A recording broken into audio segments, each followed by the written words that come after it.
நம்ம ஜாதகத்துல வந்து விதி, மதி, கதின்னு 3 இருக்கு. அதாவது லக்கணம் வந்து விதி, மதினா சந்திரன், கதினா சூரியன். இந்த விதி, மதி, கதின்ற 3த்தையும் சனி பகவான் பார்த்துட்டாருன்னு வச்சுக்கயேன், உங்களால ஒண்ணுமே பண்ண முடியாது. இப்போ ஃபார் எக்ஸாம்பிள் உங்களுக்கு அப்பா வந்து அவர் வசதிக்கு ஏத்த மாரி உங்களுக்கு ஒரு மோட்டார் பைக் வாங்கி தர்றாருன்னு வச்சுக்கங்களேன். ஏதோ ஒரு வண்டி டிவிஎஸ், பிடிஎஸ் சைக்கிளோ ஏதோ ஒரு சக்திக்கு மீறி உங்களுக்கு வாங்கி குடுக்குறாரு. அது வந்து கதி. நமக்கு வாய்ச்ச கதி இவ்வளவுதான். அப்பா வாங்கி குடுத்தது மோட்டார் சைக்கிள். இல்ல அப்பாவால வாங்கி தர முடியல, நமக்கு வந்து நாமளே வாங்கினது ஒரு சைக்கிள்ன்னு வச்சுக்கங்க. இது வந்து கதி. ஆனா மதின்றது அறிவு, சந்திரன்.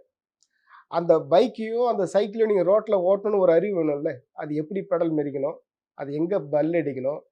எங்க பிரேக் பிடிக்கணும்? எங்க ஸ்பீடு போணும்? எங்க ஸ்லோ பண்ணணுன்றது மதி வேணும் இல்லையா? ம். நீங்க கரெக்ட்டா போவீங்க. உங்களோட மதி கரெக்ட்டா தான் போகும். ஆனா எதிர்க்க எவனோ ஒருத்தன் வருவான். ம். தட்டி தூக்கிட்டு போயிடுவான். அப்ப விதி அங்க வேலை செய்யும். நாம என்னத்தான் கரெக்ட்டா இருந்தாலும், அந்த விதி, மதி, கதி நமக்கு விதி இவ்வளதான்ட்டு முடிவு பண்ணிட்டா, அது ஒண்ணுமே